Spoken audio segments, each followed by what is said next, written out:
Reneg, thumbs up nga. Okay, sige, sige. Ah, andito na tayo sa OEC, On-Site Equipment Checklist. Ibig sabihin yung mga tools na gagamitin natin o kaya yung mga standard na hindi naman kailangan ng performance check. Gaya ng mga pressure calibrator, hindi naman. Screwdriver, hindi naman kailangan ng performance check yun. Pero itong mga tools, mga forms na to, kailangan natin yan ha, lahat. Sticker printer, kaya yan, nakapix yan dyan. Kaya may check na kagad yan. Laptop with charger. Yung laptop na yan, nakalock na rin yan kasi dapat ka talaga may dalang laptop sa site. O, tapos yan, may number yan. Ilang peraso ba dala nyo? Two. At dito, pieces. Piece. Dalawa pala. O, may S. O, ano yung kakalibrate natin nung nakaraan na enclosure? Eh di, kailangan natin ng, kung example, oven yon, may oven gloves ka para hindi ka mapaso. Eh di, isa, piece, one piece. Tapos, plier.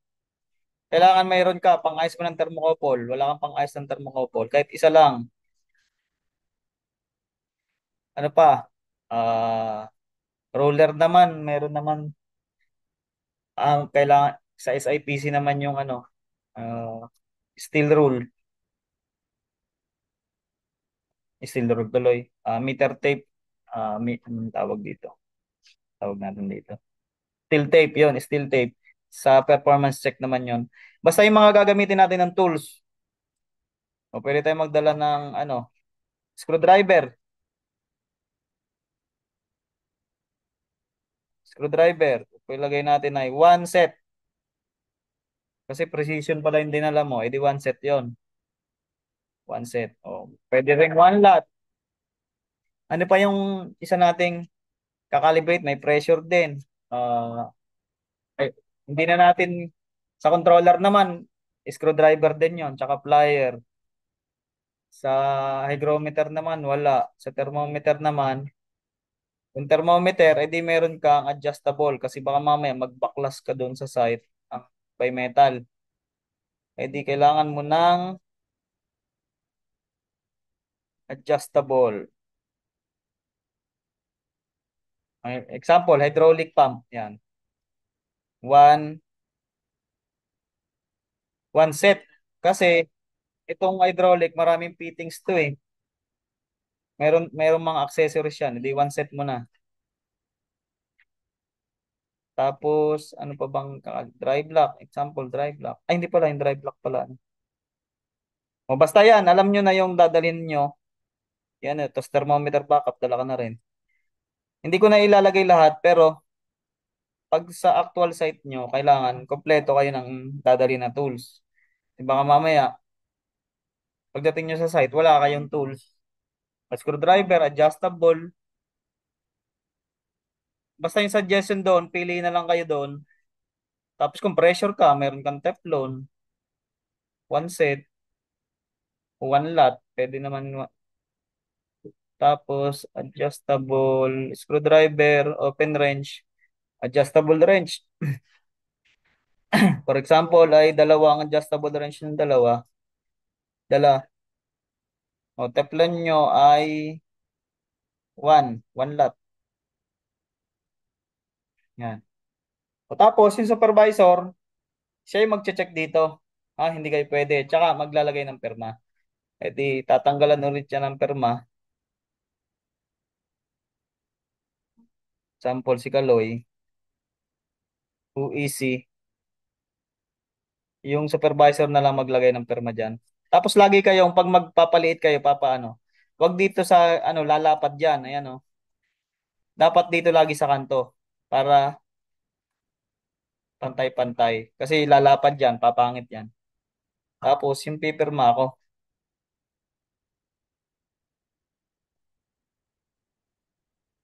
before lang ha, before.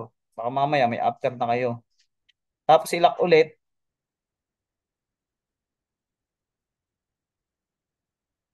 Ay wala, hindi pa pala na-checkan.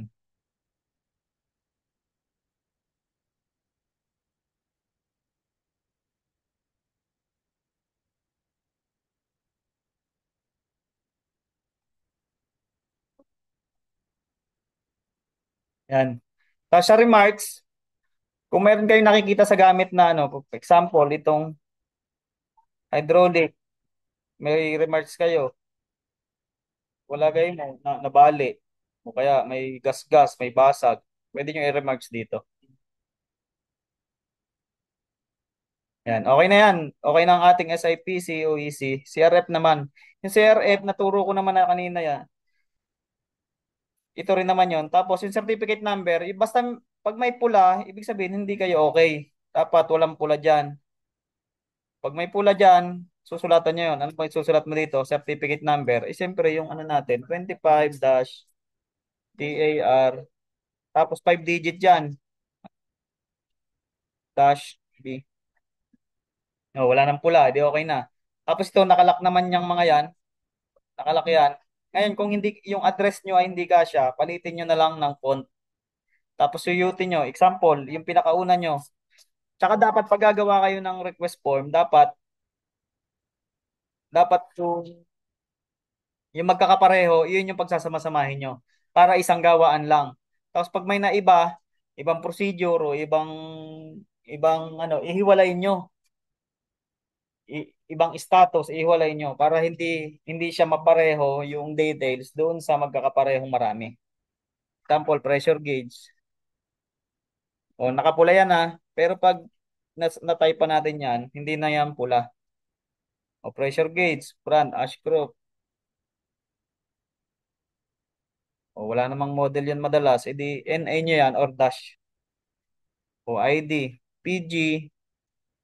Naturo ko na yung naturo ko na sa inyo yung pag-analyze ng tagging. Dapat marunong kayo mag-analyze. Baka mamaya, PG, TG ang nakalagay dito. Sabi mo, eh galing naman kasi sa kliyente yan eh.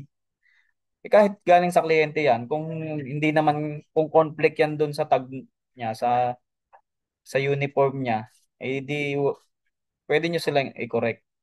O tapos on-site yan, nakalagay naman na yan sa una kasi nakalock na yan eh. Ang hindi lang dyan nakalock, yung mga others, ito, tsaka ito.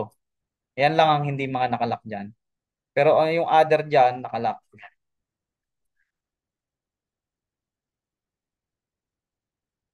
Snip ko lang to, may nakita akong error.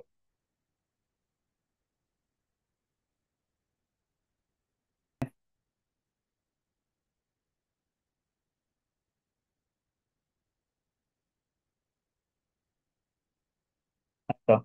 Yan lang, ito lang yung mga others. Yan lang yung hindi nakalock. Tsaka hindi dyan nakalock yung check nito. Yung check nitong ito lang hindi nakalock dyan. Pero yung mga check dito, mga iba dyan, nakalock na yan. Ang tinira ko lang na hindi nakalock, itong accessories include. Kasi manual mo talaga yung i-check dito. Halimbawa ah ito yung others, wala doon sa battery, pouch, case, wala doon. E di, others yan.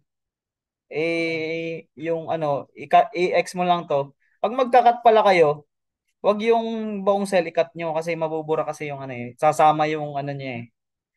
Yung ano niya dito, yung box. Kaya ang gagawin nyo, pupunta kayo dito sa taas, dito.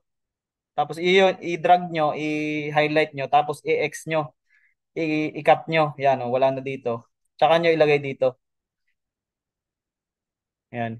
Kasi pag kinapin nyo yan kasi, minsan kasi sumasama yung box na yan, nabablanko yan.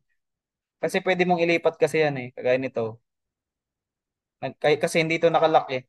Kung malilipat mo yung box na yan, oh, nawala doon. Oh. Kaya dapat, pag in-next mo, kinat mo yan, sasama pati box dyan. Kaya ang gagawin nyo, pag magka-copy kayo or magka-cut kayo ng check, dito nyo sa taas, dito, oh, Control X nyo lang, tapos lipat nyo na sa baba. Tapos, pag magpe-paste kayo, yung cursor nyo, ilagay nyo rin dito sa taas. Yan mo dito, tapos i-paste mo. O yan. For example, ang accessories nun ay wala dyan. Nasa others talaga. Kasi pressure gauge yan eh. Wala mang accessories yan. Eh di dito ka na lang sa others. O anong accessories mo? Ay mayroon ka na dito. Select other accessories. Accessories. Not included. Kasi wala naman yung battery, cord adapter, walang pouch, bag case. Wala yan. O, tas others lang. Eh di, maglagay ka na lang dito sa dulo ng, lagay mo, may adapter fittings. Yun na lang, iyan mo. Bawa. Reducer pala. Reducer. Mayroon palang kasama siya. I-enter mo, tapos select mo dito. Reducer, yun. May reducer. Ayan na. Tapos kung sakali naman nandito sa pamimilian mo, tapos may battery at cord siya, pero walang adapter. Select mo dito, battery cord lang, walang adapter. Yan. O. Pero kung wala yan, kung normal yan, dapat nasa tatlo yan lagi. Magta-12 na pala ha, tapusin lang natin to. O, okay na tayo dyan. Tapos, calibration set test point. Nakapula yan. O, pag nakapula yan, ibig sabihin, kulang pa tayo. 0, 25, 50. May kama ha, pag marami ha, 75, 100. Tapos pwede nang sa dulo ilagay yung unit PSI. Ayan o, hindi na nagpula. Pero 0, 25, 50, 75, 100 PSI.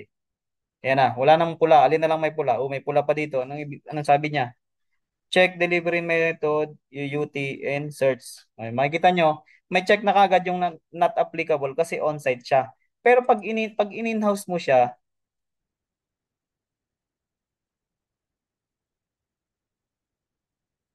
pag in-house mo siya, wala nang may check dito.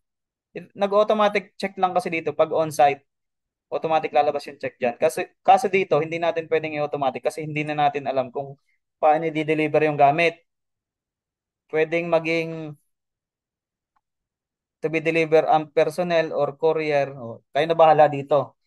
O pick up by customer. O. Ngayon, dito nyo, ikakopy na lang to ulit yung check. Pero pag on-site automatic may check yung not applicable. Yan.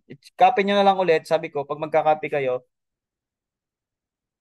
doon nyo ikakopy sa cursor sa taas dito. Ayan. Lalagay nyo yan dyan. Tapos, yan, hard copy. Yung certificate naman, paano ipapadala? Hard copy ba?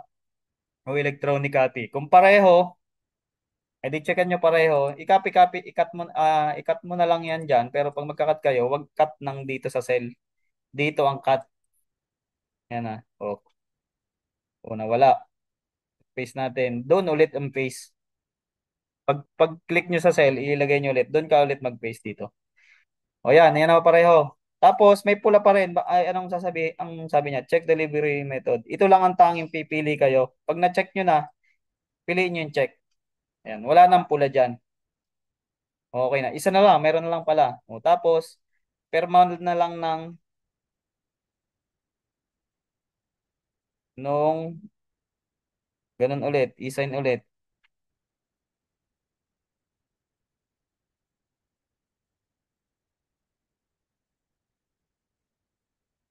Ayan. Tapos,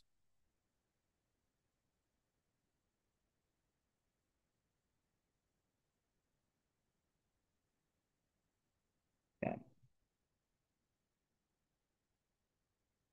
Yan. O, yung kliyente na lang ang wala. Pero yung contact person natin, pwede rin kasi ang magre-receive. Yung contact person kasi natin, minsan hindi ito. Kasi minsan purchasing ito. Yung contact person natin dito, iba yung sa CRF, yung nag-assist sa atin. Yung nag-confirm, yung nag-assist sa atin. Example, si ano, Abdul. Si Abdul sa Sakul. Ayan. Halimbawa, yan yung nag-assist sa inyo. O, yan na lang yung tapos, pinapirma natin siya.